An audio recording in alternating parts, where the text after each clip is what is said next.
Hey, hello, howdy, how you doing? This video is going to be drastically different than my normal stuff, but it's something that I noticed a few other creators talking about and figured why not interject my unwarranted and opinionated 2 cents into this. This isn't really scripted or anything. I wrote down some notes and talking points, but for the first time on this channel, I'm just gonna talk and share some of my grievances with Project Zomboid. Zed Survivor hit the nail on the head in his video when he said anyone who has said anything about this game or devs was scrutinized, and that's 100% true. For years now, Zomboid and its developers have been regarded as holy entities amongst this cult-like following of the game. It's no secret that hundreds of people get kicked or banned from their discords just for disagreeing with an update or any of those facets, and I'm not even going to get into the Steam discussion forums or the time the IndieStone developers recommended I dox my public server player base by posting my logs to said forums. I have no ill will towards the developers, and much like other creators who have been covering the game for years, I love Project Zomboid. If I didn't love it, I wouldn't have a channel centered around it. I just want to have a conversation, and we can acknowledge that the game, although we love it, may have some massive issues with development time, resource allocation, and the issues that arise from pushing some dramatic changes just for the sake of change. Development time, I'm not going to waste a lot of breath on. The game's been in development for well over a decade now, and it'll likely still be in development by the time 2030 rolls around. And listen, I get it. They were a small team working on the game, and I get that excuse like 5 or 6 years ago, but after Build 41, when you're openly exclaiming to your audience that you hired on this full team now, and you have a whole team dedicated just to multiplayer now, and all of this, and hey, we're working on Build 42, that's awesome. It's been 2 years though, and what we're getting are overhyped Harvest Moon animals, a 32-level skybox, and the crafting overhaul that was accomplished by the Hydrocraft mod years ago. Don't get me wrong though, I'm excited for it, I'm gonna play it, and we're gonna have fun with it. That's not even my biggest issue here, and it's really just a side issue. The big issue is, we're told that they have this full team dedicated to multiplayer, and then we receive minimal updates on it aside from the occasional, we're working on it, which is basically just the George R.R. Martin approach, in my opinion. We've heard the stability fixes a million times before, and I'll believe it when I see it. Until then, we're going to be stuck with servers that, no matter the resource allocation, they struggle to handle more than 20 players at a time, where if 2 people drive on the same side of the map, you get greeted with massive desync and all these void boxes, and the game just simply can't process more than 2 gigabytes of map data within 60 seconds. If you think I'm overreacting or being dramatic about that at all, I promise, spin up a server, drive around for a little bit, and then go check your logs after you get greeted with a void box. You'll know what I'm talking about. I don't want to keep harping on this. I think it's pretty well known in the community that major updates only happen a handful of times in between builds, and if you look at it, even according to Steam, the most recent hotfix came December 12th, 2022. Anyway, I want to talk about something else, and I think most of us will agree on this. A lot of the skills in Project Zomboid feel entirely empty or useless, or simply exist for the sake of existing. And this is a trend I've seen a lot in Zomboid over the years, and Zed Survivor talks about this at length in his video, which I'll have linked below, but I agree with him. I didn't really notice this until I started working on 2 projects that'll be out shortly, and so I wanted to address that as well. In his video, he talks about electrical, metalworking, and first aid skills. I'm going to try to talk about this in a way that isn't just copying what he said, so let me try this. How many of you in a normal playthrough try to level up your electrical skill past level 1? How do you level it up? Do you just disassemble watches and TVs? Do you craft items? Because I'm willing to bet at least 95% of you simply grab a skill book, loot some watches like me, and then grind out level 1 to hotwire cars, and then never touch the skill again. Sure, you can make items like motion sensors, and I'm sure you all use those, right? Or what about the ability to make timers? Something that's already existing with digital watches and alarm clocks. To me, it's a skill they added first for the sake of having a skill, and then hastily thought of recipes that they could use said skill for. Obviously, first aid is a complete joke. We all know that. But let's talk about my favorite skill, foraging. 2 years ago, the IndieStone removed the OG foraging system, which was literally just right-clicking a spot, opening the foraging tab, and then maxing out game speed to find stuff, and chose to replace that with an absolute dumpster fire of a system. And they're still working on it, or have just given up on it, I don't know. At this point, it's fairly balanced with how it works, and it's in a much better state than it used to be, but 2 years ago, when they replaced it, foraging was objectively unfinished, buggy, and in a completely horrendous and, quite frankly, inexcusable state. I actually made a video on this when it came out, and going back to my earlier comments, I got obliterated in the comments when I showed that you can have level 10 foraging, have max bonuses, and it'll still take 10 plus hours to find a stone in an abundant area. Brings us to 6-7 unstable. Improved foraging yet again. Changes included things like removed stone or firewood identify category requirement, which means you literally didn't have to have a certain foraging level to look at a rock and think, that's a rock, which, I mean, yeah, I'll let you sit with that for a moment. There used to be a level requirement for you to identify what a rock or a stick was. Are you seeing my frustration now? After 2 years, it feels like a lot of these issues have been addressed, so we're all good, right? I mean, sure, except for half the fucking map still doesn't have the foraging system implemented inside of it. There are still massive pockets on the map that you can go to right now, today. You can open up your game and go straight to them that just don't have the foraging system active. And I talked about this back in like a tips video I did, I think maybe about a year ago at this time, but it's just kind of sad to me because I get wanting to replace the old foraging skill. It was never that great. It was just, you know, it was there as a means for being there, and it was a skill that it made sense for a survival game. And I get wanting to replace it because the original, while I enjoyed it a lot and it made my life really easy, it wasn't really immersive, and it was just clicking a box and speeding up. But finish the fucking product before you put it out, or at least try, because it was an absolute joke. It still is pretty bad in my opinion. You can forage for hours and hours and hours as a max forager and get very little done. Lime has a great video where he foraged for like 10 days in game and only had a few things to show for it. So I don't know, it's frustrating with skills like that. I have a similar opinion to trapping, and I know a lot of this will probably get reworked in build 42, but again, that's something we've been saying for 2 years now, and there's no end in sight. But with trapping, I mean, we all know, I think, again, to keep harping on him, Zed Survivor made a video about a trapping skill guide where he's basically just saying, use this rabbit trap crate and put it in a deep forest, and you get rabbits, and that's it. That's all I've ever used trapping for. I don't really see many people, at least in our public server and our members server, I rarely see people using traps as a way to actually accumulate food. Instead, they're mainly just using it to grind skills out. And there's nothing inherently wrong with grinding skills, and take that from me as someone who, that's my favorite part of the game, is grinding skills. I get it. I wish there was more to it, and it's something that as you continue to look into a lot of these skills, you realize there just isn't any depth or reasoning as to why you would need them, at least past the first level or two. And I think a lot of my frustrations with these skills comes from the fact that, like, a lot of these issues are addressed with the modding community, which is, it's great. That's why you have the modding community there. But it feels like there's an over-reliance on that, to the point where, I mean, at least for me, the base vanilla game is becoming less and less enjoyable, and it's becoming harder to play a game without having 20 or 30 quality of life mods in each playthrough. There is one last issue that I want to touch on related to the skills in the game, and that is the fact that most of these skills, in terms of agility and fitness and strength, all of them rely on RNG-based XP.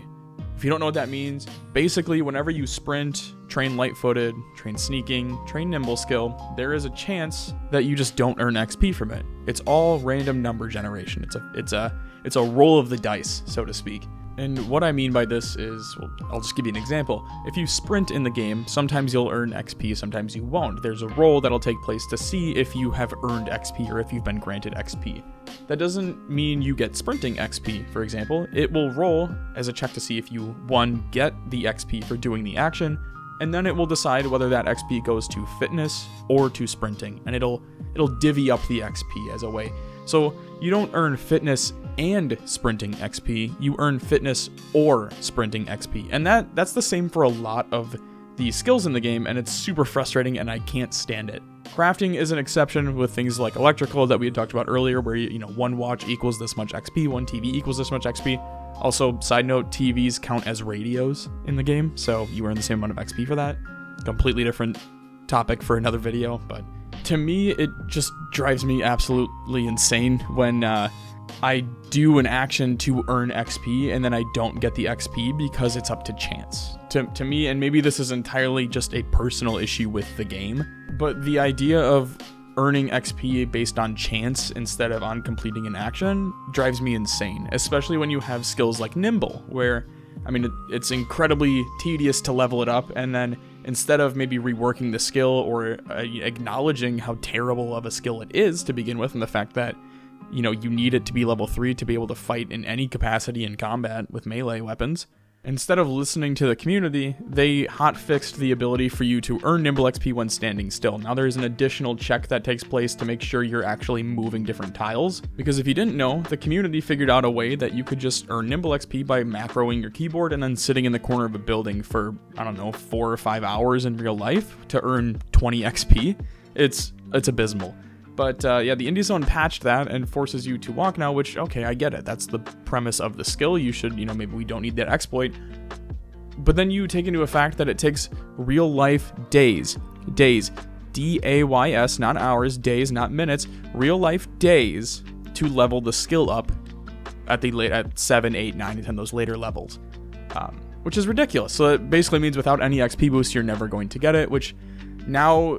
The issue with that is now you create a meta of traits that need to get, because inherently some traits are better than others, and that's fine. There's always going to be that in every game. But now you've essentially created a meta that requires you to take a nimble trait that gives you an XP boost and a skill level in it to start if you want to have any chance with melee combat, which frankly, I can't stand. There are some mods that address this. They're standardized XP mods. They're really useful. I highly recommend them if you kind of are in that same boat as me where you just can't stand RNG XP in games.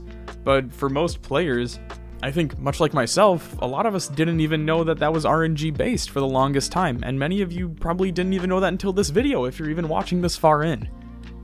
And that's shocking to me, because I think a lot of people are like me, and when they work and they grind for a skill, they want that XP for that action they're doing, not a chance at the XP that will also then be split up between another skill. There is something I want to talk about in this video that I don't think is being talked about at all, quite frankly, and I think it's something that's definitely being overlooked. Not PvP as a whole in multiplayer, because I get that's a very niche target, and so I think a lot of people know my opinions on PvP in Zomboid already. I think it's objectively the worst component of the game. So I don't want to talk about PvP, I want to talk about NPCs and what that means for combat in the game. Right now, as it stands, in Zomboid, it's all about stun locking. Who can hit first, who shoots first, who has the better ping. It's abysmal. When they add NPCs to the game, honestly, what do you think combat will look like? This is a real genuine question I have, because I have my opinions on it, and I don't think nearly as many people are considering the fact that thousands of players are going to lose multi-month playthroughs because they're going to get stun locked by a group of NPCs while looting a building. In order for NPCs to work the way that we're being told they will operate, with hostile factions being able to rise up and NPCs having their own story arcs and characters and all of this crazy cool stuff, what's that going to look like when combat comes down to who shoots first? You're not going to be able to counter any of the NPC engagements if the first thing that happens when you get shot is you fall over, and then every single hit after continues to knock you over or stun you out of an engagement. This is the part that frustrates and confuses me, and I think a lot of it's maybe just because I don't really have a big experience with game dev, and maybe I'm just missing something, but I don't see how this works any way that it's intended without either having non-hostile NPCs towards you or completely reworking PvP, an already very tiny niche in the multiplayer community. And I just don't see that happening. So I'm just worried what we're going to end up with is more of a solid NPC foundation with half-assed combat and implementation, which is, in my personal opinion, what's kind of been happening with some of the other skill progressions. And I know I'm just kind of jumping all over the place, this is just me rambling at this point, but to jump back to skills real quick, their fishing rework that's supposedly coming with Build 42 makes me incredibly nervous, because I watched what happened with foraging, and it's been a disaster to work through for 2 years, and one skill that I thought was pivotal to the game, and it's now basically an afterthought. Fishing kind of has that same piece where it's really great once you get a few levels in, and there's a really cool time component that works with that, and I'm sure they'll continue that going forward. But when you're reworking a core system and creating more of a mini-game component with it, it needs to be implemented in a way that we know testing was done on it, and that's something that was just missing from the foraging skill rework. And if that's what we're going off of for previous skill reworks, that's what makes me nervous, is we saw how bad the last one was, and it's still bad in an unfinished state, and what's going to happen with fishing, where it takes 12, 13 hours to catch a minnow for bait, and then you can't use that for 6 months because you don't have fishing 10, and then by the time you get fishing 10, it's December and you can't fish at all. Or how is this going to work? Well, when you're fishing, there's no easy way to leave the menu, right? Because zombies are going to be around you. And I get that's a skill issue if you're not building the correct area, but how frustrating is that going to be if we don't even know what it's going to look like, aside from it's a mini game, it's coming, we're reworking it. Yeah, I don't know. Maybe I'm just being like a bitch about this, but that's just kind of where I'm at with that skill. There's some other minor complaints I have with the game, like animation inertia, which has gotten me killed a variety of times, and but I think that's more of it's just part of Project Zomboid. But I do take issue with bugs like being able to drive cars through double doors in the malls and get in there to loot without being able to disassemble a door, and essentially being able to bypass large locked areas because you can just simply drive a car and phase through walls. And that's been left unfixed for well over a year now. I doubt we'll see a fix with that until build 42. And even then, I feel like, the game's been in development for, like I said, well over a decade now. The spaghetti code is going to be so bad that if you fix that, well, what else is it going to break? And I think that's a big issue we ran into with build 41. And for a lot of you that just started playing in build 41, I'm not sure how many of you paid attention or really noticed, but there were sometimes multiple weeks where we had 3 or 4 hotfixes in the same week. And if you're a single player, that's fine. That it doesn't really matter. But if you're running 2 multiplayer servers that have thousands of players on them, every time there's a hotfix, that broke several components of the server. To the point where one time we had 3 hotfixes in the same week that bricked our server and forced us to reinstall. To me, that's just unacceptable, and I don't know what to do about it. I'm sure nothing will really ever change. I hope that doesn't happen when build 42 comes out, but with the track record we have, it just seems like that's what it's going to be, and that's kind of why I'm so hesitant about build 42 after all of this. Which kind of leads me into another point that they had recently talked about. Was in one of their recent Thursdoids, the Indie Stone had talked about potentially having the ability for multiplayer servers to never wipe, right? So you would have occupations and traits change based on an increment of time that would pass throughout the server's history. So as years in game pass, occupations fade out. You don't need to be a burger flipper anymore. You're a survivor. You've lived off camera in the apocalypse for years. Here you are. Here's your character.